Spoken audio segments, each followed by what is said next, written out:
مجھے آج اس بات کی خوشی کہ میں آپ سب سے مخاطب ہوں. آپ سب کو علم ہے اور جیسا کہ ہمارے خادم حسین بھائی نے کئی مرتبہ اپنی تقریروں میں ذکر کیا تھا, میرے ان سے بہت ہی اچھے تعلقات تھے. وہ مجھ سے بےحد محبت کرتے تھے اور میں ان سے بےحد محبت کرتا تھا, اور ہم دونوں کا ایک ہی مقصد تھا, عشق رسول اور ناموں سے رسول کی حفاظت. اور اسی میں دیکھیے انہوں نے ماشاءاللہ جان کی اور خدا قربان کی, اور جس طرح ان کی نماز جنازہ ادا کی گئی پوری دنیا میں, اس نے سب کو ہلا کر رکھ دیا کہ پاکستان میں اتنے رسول موجود ہیں کہ اتنے بڑے میدان میں بھی جگہ نماز پڑھنے کی جگہ نہیں تھی. میری آپ سب سے یہی درخواست ہے کہ آپ ان کے مشن پر قائم رہیے. اس ملک میں بہت برا حال ہے, قادیانوں نے یہاں بڑی گرفت کر لی ہے اور ہر طریقے سے ہر جگہ گھس گئے ہیں اور اس ملک کا بیڑا غرق کرنے پہ تلے ہوئے ہیں, اور لوگ باہر سے لا کے لگائے جا رہے ہیں. اور کوشش کیجیے کہ ان سب کو پر نگاہ رکھیں. سب یہ بھی ضرورت ہو گئی ہے کہ یہ کلام مجید کے اندر تبدیلی کر کے اور وہ مفت بانٹتے پھرتے گھروں پہ. ہمیں تو تعجب ہی ہوتا ہے, بھوپال سے اگر اس طرح کی کوئی حرکت کرتا تو وہ ایک دن بھی زندہ نہیں رہتا, ہم واجب القتل کرتے اسے اور ہم قتل کر کے اس کی لاش سڑک پہ پھینک دیتے. وہ کلام مجید کے اندر تبدیلی کرتا یا ناموس رسول کی کوئی بے حرمتی کرتا. لیکن یہاں ایسا ماحول پیدا ہو گیا ہے کہ جب سرپرستی ہو رہی ہو تو نیچے والے جو ہیں وہ بھی بڑھ چڑھ کر آ رہے ہیں, اور آہستہ آہستہ ملک کے اندر یہ لعنت پھیلتی جا رہی ہے. کسی کو کوئی اعتراض نہیں ہے اگر بوڑھیوں کی طرح یا خانیوں کی طرح کوئی اپنا امام بنا لے, لیکن کلام مجید میں اللہ رب العزت نے بار بار فرمایا ہے کہ ہمارے پیارے رسول آخری رسول ہیں, خاتم النبیین ہیں, ان کے بعد نہ کوئی دین آئے گا, نہ کوئی پیغمبر آئے گا, نہ کوئی کتاب آئے گی. اس کے باوجود بھی لوگ جو ہیں ان کو اللہ تعالیٰ نے بھیجایا ہوا ہے اور یہ اکثر عمل نہیں کرتے. اللہ تعالیٰ ضرور ان کی پکڑ کرے گا. اس نے کبھی بار وعدہ کیا ہے اور اپنے وعدے کے خلاف نہیں کرتا کہ جنہوں نے بھی اس چیز میں گڑبڑ کی مذہب کے معاملے میں یا شک و شبہ کیا ختم نبوت پر یا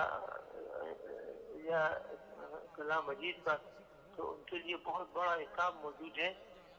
وہ دنیا میں بھی ذلیل خوار ہوں گے اور انشاءاللہ جہنم میں بھی ذلیل خوار ہی ہوں گے, اور ان کو بار بار بدلی جائے گی.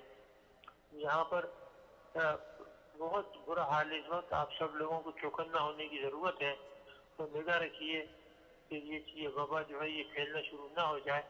آپ کو علم ہے کہ جب مسلمہ بن کذاب نے دعویٰ کیا تھا نبوت کا, تو اس وقت اس کے ساتھ 70,000 جمع ہو گئے تھے. یعنی شیطان جو ہے وہ بھڑکاتا ہے بڑی جلدی لوگوں کو غلط کاموں کی طرف لے جاتا ہے. اور حضرت ابو بکر رضی اللہ تعالیٰ نے فرمایا تھا کہ جاؤ اس کے خلاف جنگ میں جاؤ, کوئی مرد مدینے میں نہ رہے. کیا جانور آ کے ابو بکر کو چندیاں چیر پھاڑ دیں اور کھا لیں, لیکن میں نہیں چاہتا کہ ایک آدمی یہاں بچے. تو پھر دیکھیے گا اللہ تعالیٰ نے کسی کامیابی دی, اور اس نے جو حبشی تھا وہ تو اٹھا کے جو نیزہ مارا تو اس کے سینے میں سے گزار کے کمر میں سے نکال دیا, اور اسی وقت ایک نوجوان نے تلوار کا ہاتھ مارا تو اس کی گردن اڑا دی. تو یہ دیکھیے کہ پوری قوم, اور سب سے زیادہ 1200 صحابہ شہید ہوئے تھے اس جنگ میں. آج تک کسی جنگ میں عیسائیوں کے یہودیوں کے کسی جنگ میں ہمارے اتنے صحابہ شہید نہیں ہوئے جس وقت ہوئے تھے. اس فتنے کو انہوں نے اسی وقت دفنا دیا تھا. تو اب یہ جو تحریک میرے پیارے بھائی خادم حسین رضوی صاحب شروع کر کے گئے ہیں, اس پر عمل کیجیے, اس کو بڑھائیے, اس کو پھیلائیے, تو لوگوں سے کہیں چوکن نہ رہیں. دیکھیں کہ لوگ مذہب میں کوئی گڑبڑ نہ کریں.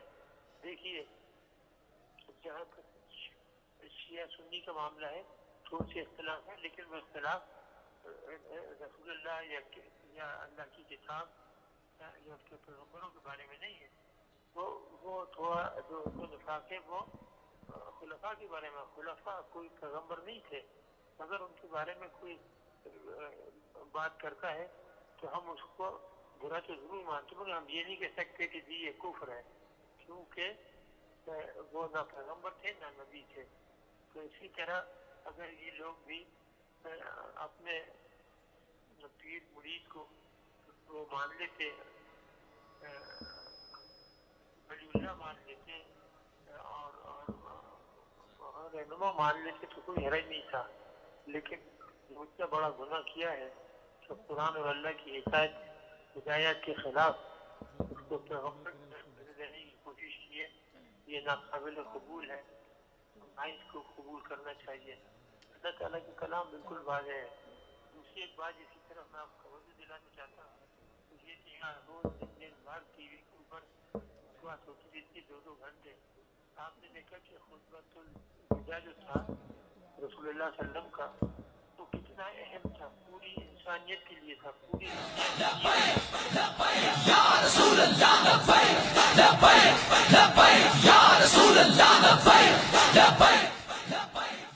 اب منقبت پیش کرنے کے لیے میں ملتمس ہوں جناب سرور حسین نقشبندی صاحب سے کہ وہ تشریف لائیں۔